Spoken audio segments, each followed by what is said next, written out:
2 secrets pour gagner du temps lors de la préparation du concours médecine dentisterie. Bonjour à toutes les étudiantes, bonjour à tous les étudiants. J'espère que vous vous portez au mieux. Si tu ne me connais pas encore, je suis Clémence, ta coach experte pour t'aider à réussir tes études. Et aujourd'hui, nous allons voir comment tu peux gagner du temps, le plus de temps possible, parce que le temps est une ressource tellement précieuse pour aider à réussir tes examens. Puisque, comme mon but est de t'aider à réussir en te délivrant tout un ensemble de trucs et astuces, bien évidemment, la gestion du temps en fait partie. C'est un point même incontournable de la réussite. Si tu ne l'as pas déjà fait, je t'invite à cliquer juste ici en dessous sur le bouton rouge, là, en dessous de cette vidéo, afin de t'abonner à ma chaîne, parce que toutes les 2 semaines, je te publierai une nouvelle vidéo dans le but de t'aider à réussir tes études. Mais également, dans le descriptif de cette vidéo, juste ici en dessous, tu peux aller sur le lien qui est là, dans la description, afin de télécharger mon document synthétique qui reprend tous les éléments sur le temps que je te donne, donc ne t'en prive surtout pas.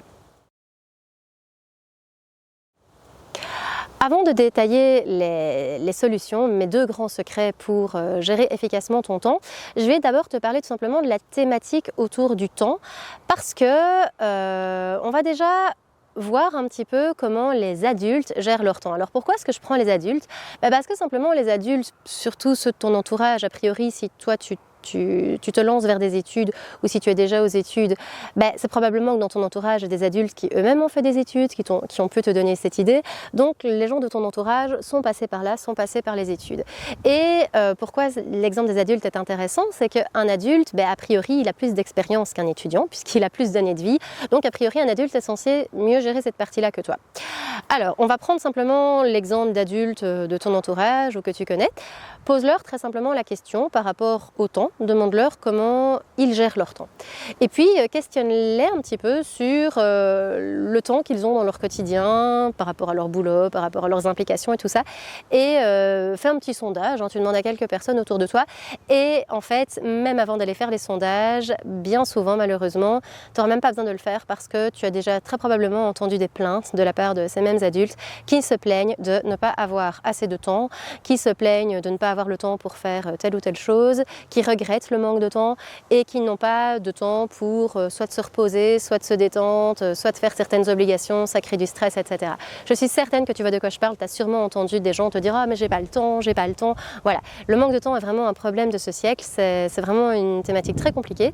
Et donc, si je te mets dans le monde des adultes qui sont censés avoir plus d'expérience que toi là-dessus et que tu entends régulièrement autour de toi des plaintes de « j'ai pas le temps », ils vont pas dire « je sais pas gérer mon temps », mais tout le monde va dire « j'ai pas le temps, je sais pas ça, j'ai pas le temps ». Et alors, on te demande à toi, en tant qu'étudiant, de bien gérer ton temps pour étudier tes examens, alors qu'en fait, les exemples que tu as autour de toi ne sont probablement pas les bons, où les gens essayent de faire vraiment de leur mieux, ils font le maximum de choses en un minimum de temps, tout le monde court dans tous les sens. Enfin, c'est vraiment quelque chose que énormément de gens font, moi de même, donc voilà. Mais c'est très compliqué d'aller dire à un étudiant de gérer son temps, d'apprendre à gérer son temps, à partir du moment où l'étudiant n'a pas les bons exemples devant lui. À partir du moment où cette chose-là n'est pas gérée correctement autour de lui. Et en plus de ça, un étudiant, il est seulement en train de découvrir cet apprentissage. Donc, un étudiant ne peut pas gérer correctement son temps si autour de lui, les gens ne savent déjà pas gérer leur temps eux-mêmes. Donc voilà, c'est un gros problème, mais ne t'inquiète pas, je te donne des pistes et des solutions là à la suite de cette vidéo. Mais donc, tout ça pour dire que c'est quelque chose de compliqué. Alors, c'est quelque chose de compliqué, la gestion du temps. Et alors, en plus de ça, un autre problème, en plus du fait que tu n'as probablement pas les bons exemples autour de toi et pas les modèles, et que tu ne sais pas par où commencer, c'est qu'en plus de ça, on est dans une société qui est une société qui pompe notre temps. D'accord? Donc même si toi tu fais les choses correctement, déjà de base, on est vraiment dans une société qui demande 20 000 obligations. Donc on court dans tous les sens pour faire tout ce qu'on doit faire. Et donc déjà de base, la société, l'entourage, l'environnement, déjà comme ça te consomme ton temps. Donc si on prend déjà tout le temps que la société, ton entourage, tes amis ou quoi t'ont pris, en fait en gros le temps qui te reste pour toi, il est déjà très faible, voire quasi inexistant. Donc ça c'est déjà compliqué. Maintenant, même si la société bouffe du temps, tu as aussi quand même ta propre responsabilité. C'est pas que les autres et l'entourage. Enfin, d'accord, tu as aussi des choses toi à faire par rapport à la maîtrise de ton temps. Par exemple, éviter de te laisser embarquer dans des perturbations, des distracteurs, mais j'en parle un petit peu plus loin dans cette vidéo. Mais donc, tu as quand même ton rôle à jouer, mais déjà de base, c'est compliqué. Avant même que tu aies ton rôle à jouer, c'est déjà compliqué de base. Alors, par rapport à cette thématique du temps, il faut savoir que c'est une thématique absolument énorme et gigantesque. D'ailleurs, je ferai plusieurs vidéos autour de cette thématique autour du temps.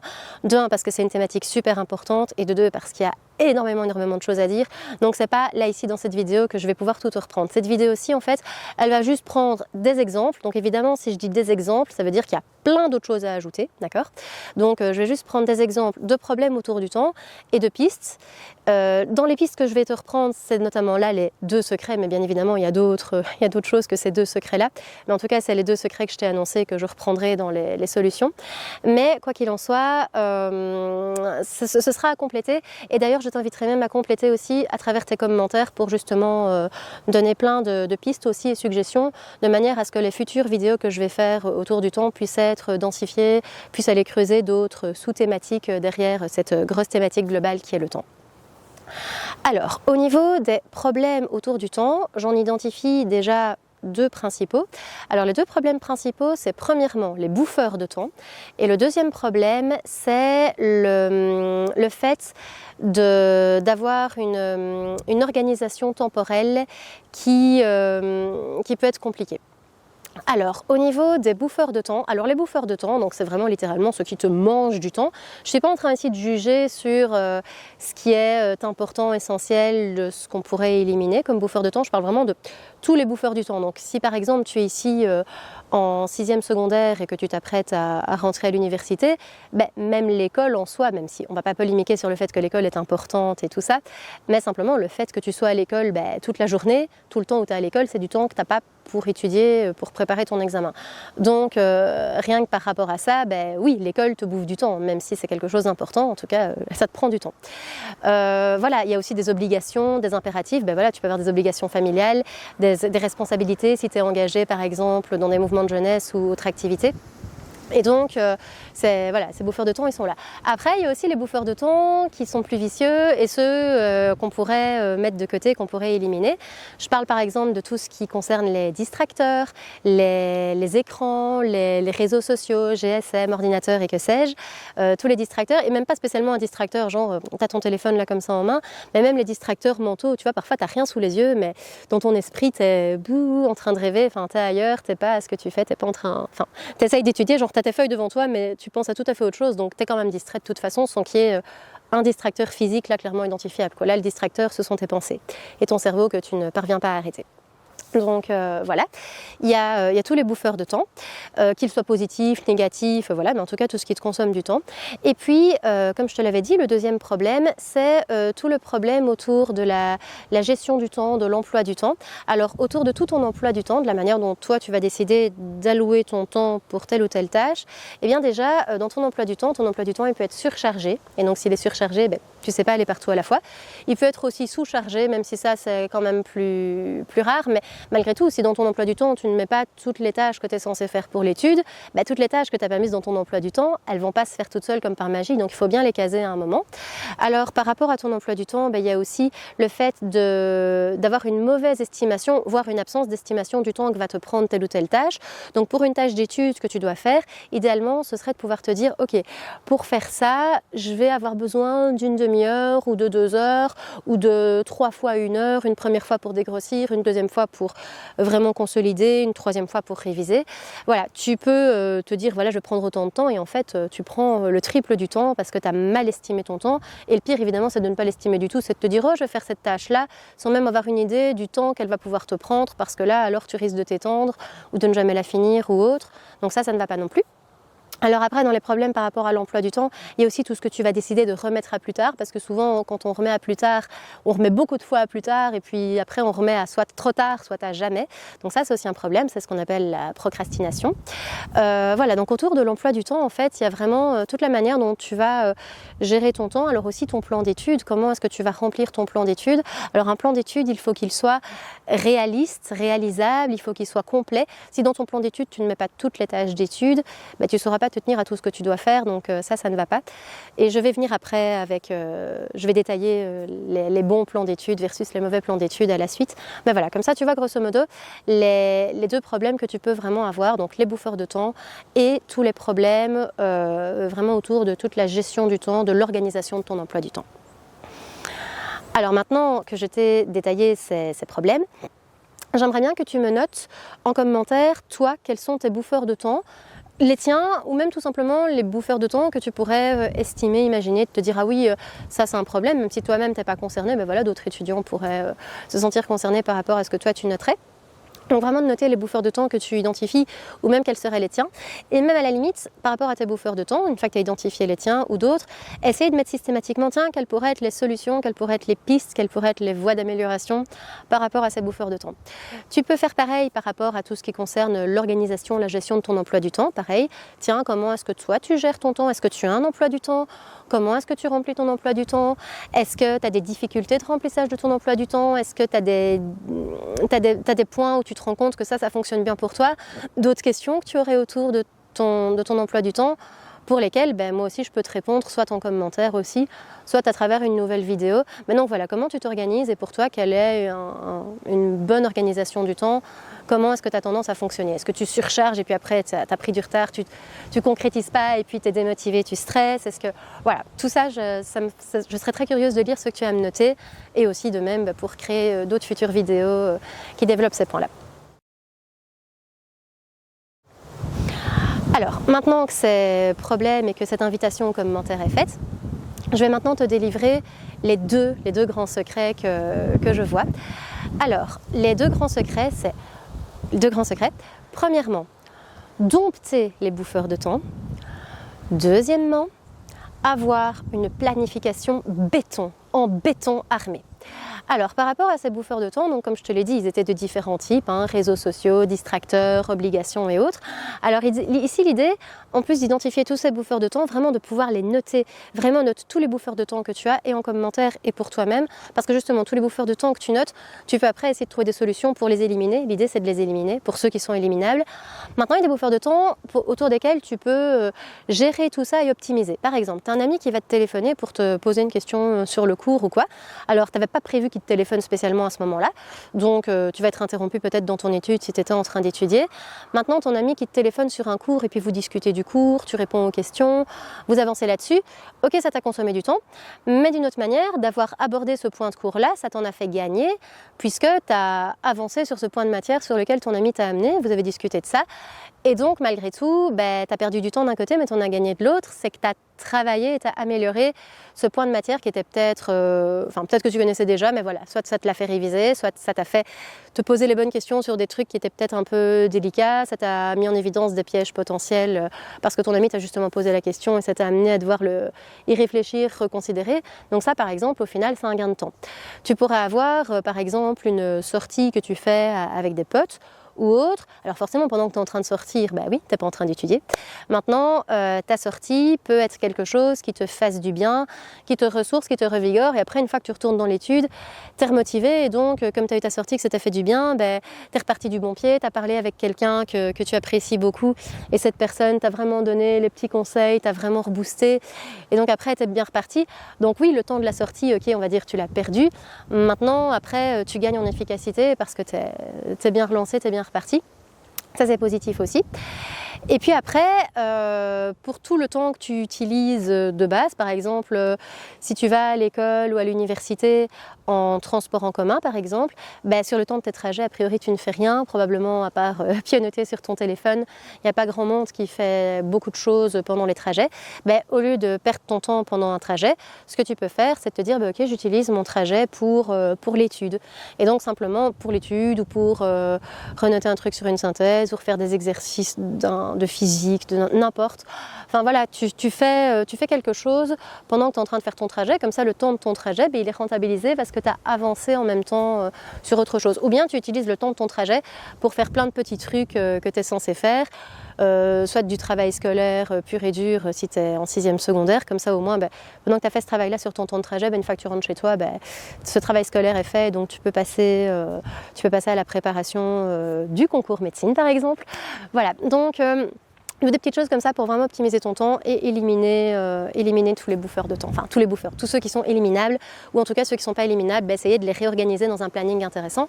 Et puis tu peux en plus de ça, pour les bouffeurs de temps, par exemple les interruptions, si on te téléphone voilà, pour te poser des questions sur un cours, même si j'ai abordé plus tôt qu'au final c'était positif, tu peux simplement dire pas maintenant, pas de telle heure à telle heure parce que là je suis occupée sur une tâche, mais on fait ça dans 2 heures quand j'ai fini, ou ce soir quand de toute façon je suis trop fatiguée pour avoir les idées claires, pour étudier l'examen ou que sais-je. Donc en tout cas, ces trucs-là, les moments, tu peux vraiment les mettre à l'agenda à un créneau qui toi te convient, plutôt qu'être interrompu dans ce que tu es en train de faire, surtout si c'est une tâche d'étude. Donc voilà pour la partie sur les bouffeurs de temps. Et puis la partie sur vraiment ce que je t'ai dit sur la planification que j'ai dit en béton armé. C'est vrai que la planification doit être très minutieuse, parce que moi j'aime beaucoup une phrase de Benjamin Franklin. Donc bien évidemment Benjamin Franklin, tu connais un petit peu qui c'est loin d'être un imbécile. Et Benjamin Franklin disait ceci, une phrase qui personnellement m'inspire beaucoup. Sa phrase c'est « Si tu échoues ta planification, tu planifies ton échec ». C'est très puissant cette phrase. Je te la répète, si tu échoues ta planification, tu planifies ton échec. Et je vais même aller plus loin, c'est que pour moi, inversement, si tu réussis ta planification, pour moi, tu planifies aussi ta réussite. Donc cette phrase-là, enfin ces deux phrases, le fait de planifier son échec ou de planifier sa réussite, pour moi c'est quelque chose de super puissant qui doit vraiment te pousser à vraiment avoir une planification idéale pour tenir tes objectifs. Alors pour moi, qu'est-ce qu'une planification idéale? Déjà, une planification idéale, c'est une planification qui, dans l'ensemble du temps pendant lequel tu vas étudier, que ce soit sur plusieurs mois si tu prépares un examen longtemps à l'avance, ou plusieurs semaines le temps d'un blocus, ou même quelques jours juste avant l'examen, il faut que sur le laps de temps, qu'il soit très long, plusieurs mois, voire quelques jours, voire une journée complète, ou même quelques heures avant l'examen, pourquoi pas, il faut que sur ce laps de temps, que tu puisses mettre tout ce que tu dois faire, absolument tout. S'il y a des tâches que tu ne mets pas dedans, en fait, si elles ne sont pas dans ton emploi du temps, ces tâches, tu les feras jamais, ou pas assez, ou vite en dernière minute, comme ça en catastrophe. Donc si tu veux aborder tout, il faut que tout soit bien mis, bien planifié. Alors toutes ces tâches-là que tu vas mettre, donc tes différents cours que tu vas mettre dedans, tes différents cours, tes différents examens, tu vas devoir tout planifier, tout mettre à l'horaire, donc sur un laps de temps étalé sur plusieurs semaines, plusieurs mois, enfin voilà, comme je te l'ai dit, plusieurs heures au cours d'une journée. Tu vas devoir mettre tout ce que tu dois faire. Et puis après, tu dois aussi mettre des endroits où tu ne mets rien. Alors les endroits où tu ne mets rien, c'est pas juste les endroits pour aller manger, faire pipi. C'est un petit peu plus complexe que ça. C'est que bien souvent, quand on étudie, on va prendre du retard, ou bien on va avoir des imprévus. Les imprévus arrivent, au plus on est stressé et pris par le temps, au plus un imprévu, je ne vais pas dire qu'au plus un imprévu risque d'arriver, mais si un imprévu arrive, c'est le stress, c'est le drame, parce qu'il fallait surtout pas que ça arrive, parce que c'était vraiment pas le moment, on était déjà trop à la bourre, et l'imprévu est ingérable si on n'a pas planifier justement de pouvoir gérer l'imprévu. Et donc simplement c'est quoi? C'est que dans ton planning tu vas laisser des zones. Moi j'appelais ça zone de récupération quand je faisais mes plannings lorsque j'étais en période bien dense à l'université. J'appelais ça zone de récupération. Ces zones de récupération, ces zones où tu ne mets rien, donc tout ce que tu dois étudier est mis ailleurs que ces zones de récupération. Mais ces zones de récupération servent en fait à venir mettre tous les points sur lesquels tu as repris du retard. Comme ça, ton retard, en fait, tu peux l'éponger. Et en plus de ça, pendant ces zones de récupération, si tu n'as pas pris du retard, c'est pas des zones où tu vas te tourner les pouces. Enfin, à la limite, oui, tu pourrais, si vraiment tu es bien organisé, tu n'as pas tendance à prendre du retard. Moi, mes zones de récupération, c'était jamais des moments de détente, parce que pendant un blocus, pour moi, il n'y avait pas de place pour la détente. Mais en tout cas, ces zones de récupération, si je n'avais pas pris du retard, j'anticipais la suite en fait. Ce que j'avais prévu au lendemain ou sur le lendemain, je le faisais en zone de récupération. Comme ça, je prenais un peu d'avance. Et de l'avance, de toute façon, tu finis toujours par la perdre. Donc au moins, cette avance que j'avais prise, ça permettait de retarder le futur retard que j'aurais pris. Donc c'était bien évidemment utile. Voilà pour les zones de récupération. Alors dans la planification, point important aussi, c'est que quand tu vas planifier tout ce que tu dois faire, tu vas essayer de mettre les choses les plus difficiles en premier lieu, mais après tu les mets quand même avec des choses faciles, parce que si tu commences en te mettant que des trucs super difficiles, tu vas vite te décourager. Maintenant, ne surtout pas commencer par uniquement ce qui est facile, parce que sinon tu reportes la difficulté, et puis quand tu affrontes la difficulté, qui plus est tu l'affrontes quand tu as déjà pas mal cravaché, donc tu es déjà fatigué, tu en as déjà plus marre, et alors si tu en as déjà marre et que c'est déjà difficile de tenir sur la longueur, et que là on te met d'un coup les trucs difficiles, ça va être compliqué. Donc c'est vraiment d'essayer au maximum de commencer par les trucs difficiles, mais quand tu te rends compte que ça commence à te fatiguer, à t'essouffler, idéalement c'est d'alterner avec des choses plus faciles. Alors au niveau de la planification aussi, ce qui est important, c'est également de prioriser. Prioriser, c'est simplement mettre des priorités, parce que tu as plein de trucs à faire, et si tu te mets trop de trucs à faire, simplement qu'est-ce qui va se passer, c'est que tu vas dans ton esprit être partout à la fois, et en même temps nulle part en même temps, puisque tu es partout à la fois, donc tu es vraiment nulle part focalisé. Et donc tu perds du temps parce que tu te perds dans plein de trucs et puis ça te stresse parce que tu te dis oh, il y a tout ça à faire et donc ça te fait trop, tandis que si tu mets une tâche à la fois, c'est plus simple. Et si tu priorises, ben, par exemple, tu priorises, ok, ça c'est vraiment le truc le plus important parce que ça c'est vraiment un gros morceau, c'est un truc pour lequel j'ai plus de mal, donc j'ai besoin de plus de temps, donc il faut que je passe plus de temps, que j'affronte plus le bazar. Et donc tu vas mettre ça en premier lieu, comme ça une fois que tu auras dégrossi ça, tout le reste te paraîtra déjà plus facile, plus fluide, plutôt que si tu le reportes. Et puis après, dans les trucs que tu mets moins en priorité, ben c'est des choses que, justement, comme je te le disais plus haut, où tu as plus facile, qui sont des choses plus évidentes, parce que ces points plus faciles, ils vont rentrer tout seuls, surtout s'ils viennent après quelque chose de difficile, de plus fastidieux qui ne te plaît pas. Forcément ces points plus faciles qui viendront plus à point quand tu es plus fatigué et ça va être plus un moment de détente. Bon, c'est peut-être pas totalement de la détente parce que ça reste de l'étude, mais en tout cas psychologiquement c'est plus agréable, tu as fait le plus gros, allez là c'est déjà, enfin c'est plus cool quoi, c'est moins stressant. Et dans la priorisation aussi, bien évidemment de prioriser par rapport aux points les plus importants qui risquent le plus de tomber à l'examen, pas spécialement les plus difficiles ou quoi pour toi, mais vraiment les points incontournables, ceux sur lesquels tu sais que tu risques de te faire interroger, ou enfin que tu risques ou même où tu es sûr de te faire interroger, les points qui valent le plus de points, enfin si tu sais que ton examen, il y a d'office une question sur tel machin, ben voilà, tu dois le faire et tu dois le mettre en priorité. Donc voilà pour tous ces points autour de la planification et de la gestion du temps. Alors pour plus de détails de planification, bien évidemment, je te renverrai vers d'autres vidéos. Mais comme je te le disais déjà plus haut, mets-moi bien en commentaire ici de cette vidéo tous les différents points autour de toi, ta planification, tes petits trucs et astuces, ou bien tes points d'interrogation pour lesquels je pourrais t'aider bien évidemment à travers d'autres vidéos ou à travers des réponses aux commentaires à améliorer ces points-là. Alors, bien évidemment aussi, un point que je n'ai pas abordé dans la planification, j'y pense là avec la vidéo qui arrive à la suite, c'est qu'en plus de la planification, bien évidemment il faut du travail régulier, il faut un plan d'études forcément puisque je t'en ai parlé dans la planification, il faut un travail régulier et aussi un travail régulier ça implique des horaires de travail. Donc dans ta planification, c'est important que tu mettes des horaires de travail, si c'est une période de blocus par exemple, que tu mettes au matin c'est de telle heure à telle heure, après-midi c'est de telle heure à telle heure et que toi tu définisses, ok, matin c'est ma zone de productivité maximale et j'insiste sur le matin parce que pour beaucoup de gens c'est le matin. Alors moi j'étais pas du matin, donc je fais l'exception à la règle, mais la plupart des gens c'est le matin. Donc idéalement, une fois que tu auras testé différents trucs, essaye de te mettre les trucs les plus compliqués le matin, là où tu auras l'esprit le plus vif, là où tu seras le plus motivé, tu n'auras pas encore trop pris de fatigue, surtout si ta nuit a été récupératrice. Mets les trucs les plus durs au matin. L'après-midi a priori il y a une baisse de régime, donc des trucs plus faciles ou moins contraignants l'après-midi. Et en soirée ça dépend vraiment des gens. Moi j'étais vraiment du soir, donc moi à partir de 20h jusqu'à 4h du matin, moi, c'était vraiment le moment où j'y allais, quoi. Donc voilà, comme je faisais jusqu'à 4h du matin, forcément je me levais à midi, je me levais pas à 8h, sinon ça allait être trop compliqué. Mais voilà, et donc moi je commençais l'après-midi et puis je faisais vraiment 20h, 4h du mat. Donc voilà, le beau rythme de vie, les beaux souvenirs des études. Voilà, donc voici pour les solutions. Donc comme je t'ai dit, c'est 2 secrets, mais bien évidemment il y en a d'autres. Alors nous voici déjà à la fin de cette vidéo.